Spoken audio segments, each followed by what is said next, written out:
Subscribe to our YouTube channel and press the bell icon to get the latest updates.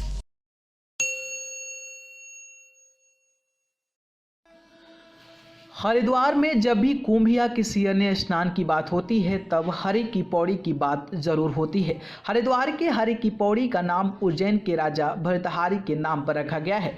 इस साल हरिद्वार में लगने वाले पूर्ण कुंभ का पहला शाही स्नान 11 मार्च 2021 को महाशिवरात्रि के दिन होगा। देश के कोने कोने से करोड़ों तीर्थयात्री कुंभ का स्नान करने के लिए हरिद्वार के इसी हरि की पौड़ी पर आते हैं और पवित्र गंगा नदी में स्नान कर मोक्ष प्राप्त करते हैं। आपको यह भी बता दें कि हरिद्वार के जिस हर की पौड़ी पर श्रद्धालु कुंभ का स्नान करते हैं, पहले उसका नाम भर्तृहरि की पौड़ी था, जो बाद में हरि की पौड़ी या फिर हर की पौड़ी हो गया।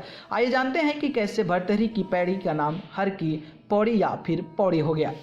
ऐसे पड़ा हरि की पौड़ी का नाम। एक पौराणिक कथा के अनुसार राजपाट का त्याग करने के पश्चात उज्जैन के राजा भर्तृहरि ने इसी हरि की पौड़ी के ऊपर स्थित एक पहाड़ी पर कई सालों तक तपस्या किया था। इस पहाड़ी के नीचे भर्तृहरि का नाम से एक गुफा आज भी मौजूद है। ऐसे भी कहा जाता है कि तपस्या के दौरान राजा भर्तृहरि जिस रास्ते से उतरकर गंगा स्नान के लिए आए थे, उन्हीं रास्तों पर भर्तृहरि के भाई राजा विक्रमादित्य ने सीढ़ियां बनवाई थी। राजा भर्तृहरि ने इन्हीं सीढ़ियों को पैड़ी का नाम दिया था। चूंकि राजा भर्तृहरि के नाम के अंत में हरि मौजूद है, इसलिए इन सीढ़ियों को हरि की पैड़ी या फिर हरि की पौड़ी कहा जाता है।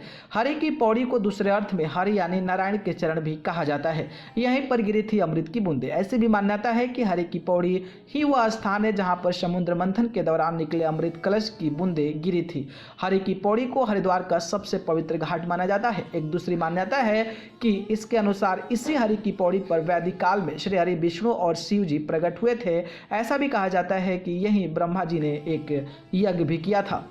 न्यूज़ रूम से अमेजिंग वर्ल्ड की report.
Subscribe to our YouTube channel and press the bell icon to get the latest updates.